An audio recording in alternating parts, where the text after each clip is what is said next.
के सोनीपत जिले के थाना गनौर क्षेत्र के गांव झरगड्डी के रहने वाले शहनवाज की शादी 9 साल पहले साल 2016 में उत्तर प्रदेश के शामली जिले के थाना कांधला क्षेत्र के गांव गड्डी दौलत की रहने वाली महफरीन से हुई थी। शादी के बाद शहनवाज और महफरीन की ज़िंदगी मज़े से चल रही थी। शहनवाज दिन भर काम करके जब शाम को घर वापस लौटता तो महफरीन उस पर अपना भरपूर प्यार लुटाती थी। दोनों की ज़िंदगी हंसी खुशी से गुजर रही थी। इस दौरान महफरीन ने 2 बच्चों को जन्म दिया। पहला लड़का तकरीबन 8 साल का था, जबकि दूसरा लड़का तकरीबन 4 साल का था। जैसा कि सभी परिवारों में होता है, रिश्तेदार आते जाते रहते हैं। शहनवाज के मामा का लड़का नसरू का भी वहां आना जाना था। जबकि नसरू और महफरीन मिलते तो देवर भाभी होने के नाते एक दूसरे से हंसी मजाक भी कर लेते थे। शहनवाज इससे ये सोचकर नज़रअंदाज कर देता था कि देवर भाभी में मजाक तो चलता ही रहता है। तकरीबन 6 महीने से महफरीन और नसरू में अचानक से नज़दीकियाँ ज़्यादा बढ़ गई थी। दोनों ने एक दूसरे का मोबाइल नंबर भी शेयर कर लिया था। एक दिन नसरू ने महफरीन से कहा, भाभी आप मुझे बहुत अच्छी लगती हो। इस पर महफरीन ने जवाब दिया, रहने दो, रब करे आपको किसी की नज़र ना लगे। नसरू ने कहा, मैं आपको दिल से कह रहा हूँ कि आप बहुत खूबसूरत हो। हिम्मत करके नसरू ने अपने दिल की बात भी कह दी, भाभी मैं तुमसे प्यार करता हूँ और तुम्हारे बगैर रह नहीं सकता। नसरू के मुंह से ये बात सुनकर महफरीन को थोड़ी देर के लिए अजीब सा लगा, लेकिन जब दोनों में काफ़ी देर तक बात हुई तो महफरीन भी नसरू को अपना दिल दे बैठी। इसके बाद तो उन दोनों में घंटों बात होने लगी। फिर दोनों चोरी छिपे मिलने भी लगे। दोनों ने प्यार की तमाम हदें तो पार कर दिया, पर जब देखो तब घंटों नसरू से बात करने पर शहनवाज को महफरीन पर शक हो गया।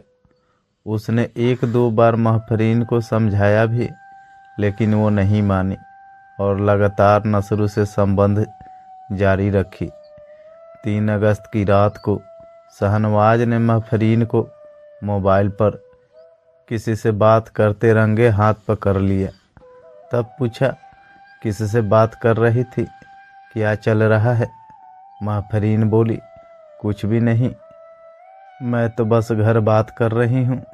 शहनवाज ने गुस्से में उसका फ़ोन छीना और देखा कि कॉलिंग में बार बार नसरू का नाम था। वो भड़क उठा और महफरीन की पिटाई कर दी। उस रात महफरीन की आंखों में सिर्फ आंसू नहीं थे, नफरत और बदले की आग भी थी। महफरीन ने उसी रात नसरू को फ़ोन कर कहा, अब बहुत हो गया, उसे रास्ते से हटाना होगा। रात में ही महफरीन और नसरू ने एक ऐसी योजना बनाई जिसका किसी को अंदाज़ा भी नहीं था। इसके बाद महफरीन ने शहनवाज से ऐसा बर्ताव किया जैसे पिटाई के बाद वो शहनवाज की बात मान गई हो। उसने शहनवाज को इसका जरा भी एहसास नहीं होने दिया कि उसके दिमाग में क्या चल रहा है। 7 अगस्त 2025 को शामली जनपद के गांव खुरगान के बासिंदे और शहनवाज के ममेरे साले इमलाक की शादी थी। महफरीन और शहनवाज ने मिलकर शादी में जाने का प्रोग्राम बनाया। महफरीन बोली, हम बाइक पर जाएंगे ताकि जल्दी पहुंच सके, क्योंकि हरियाणा की बसों में बहुत भीड़ चल रही है। फिर गांव तक पहुंचने के लिए साधन भी नहीं मिलता है। बस अड्डे पर खड़े होकर घंटों इंतजार करना पड़ता है। अपनी बाइक होगी तो आसानी से घर तक पहुंच जाएंगे।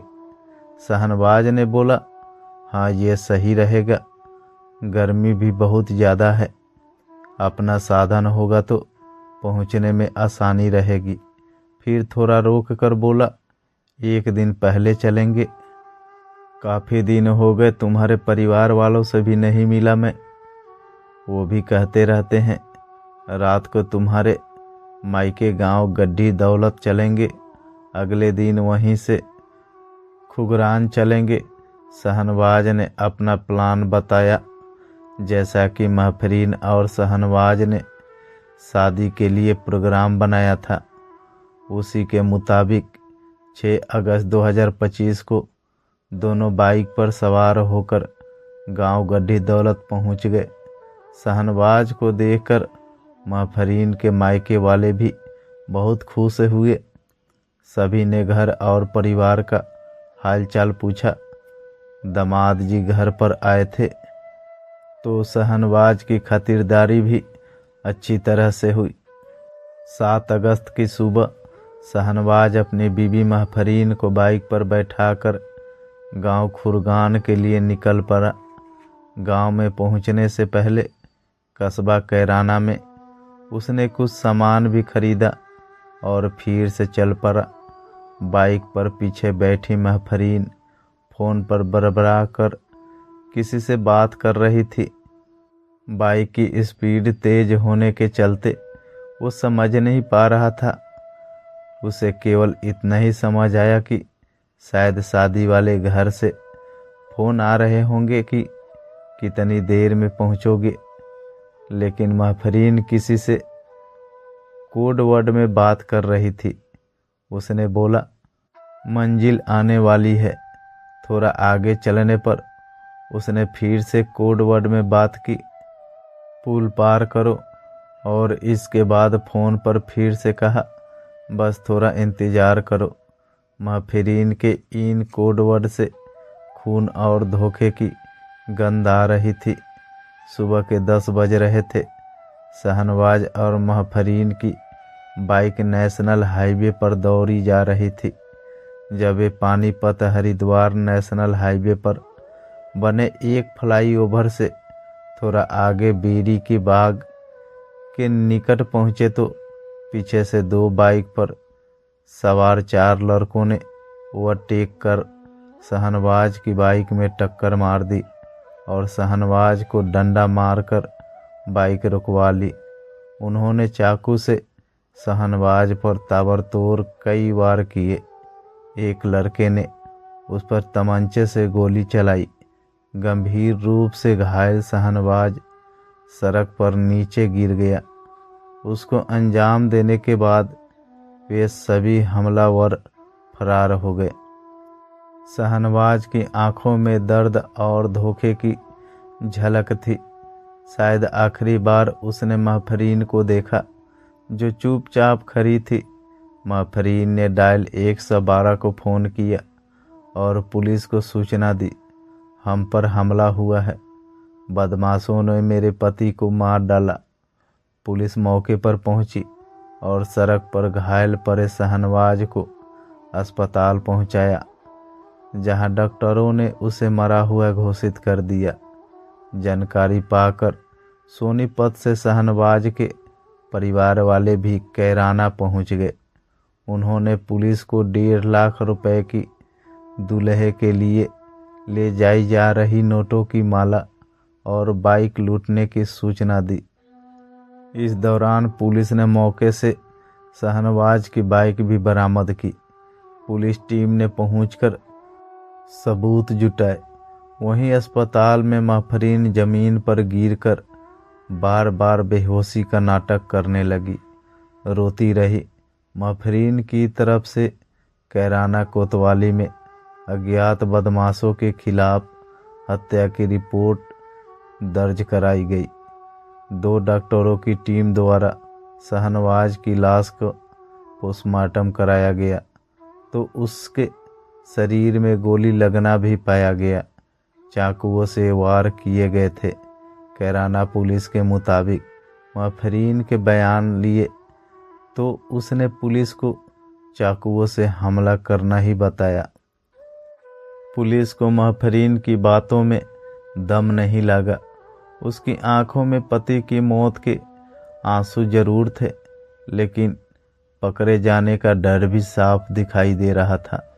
पुलिस ने महफरीन को दोबारा से बयान लेने के लिए बुलाया तो उसने बयान देने से मना कर दिया। इस पर पुलिस को शक हुआ तो पुलिस ने उसे पूछताछ के लिए उठा लिया।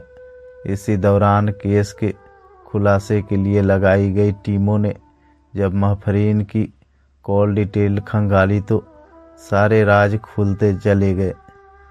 नसरू ने महफरीन की लगातार बातचीत और लोकेशन शेयरिंग से पूरा राज खुला। पुलिस की कड़ी पूछताछ में महफरीन टूट गई। महफरीन बोली, हाँ मैंने करवाया मर्डर, नसरू से प्यार करती हूँ। शहनवाज ने मारा था, पिटाई सह नहीं पाई। महफरीन ने आगे बताया कि शहनवाज ने उसे नसरू से मोबाइल पर बात करते हुए रंगे हाथ पकड़ा था। इसके बाद दोनों के बीच झगड़ा हुआ। शहनवाज ने उसकी पिटाई भी की थी। इसी के बाद उसने प्रेमी नसरू के साथ मिलकर शहनवाज की हत्या की योजना बनाई। उसका काम सिर्फ लोकेशन देना था। हत्या की प्लानिंग के तहत उसे शहनवाज को सही समय पर सही जगह ले जाना था। कैराना और आसपास लगे 10 से ज़्यादा सीसीटीवी कैमरों में 2 बाइकों पर सवार 4 हमलावर नजर आए। फुटेज से उनकी बाइक का नंबर मिला।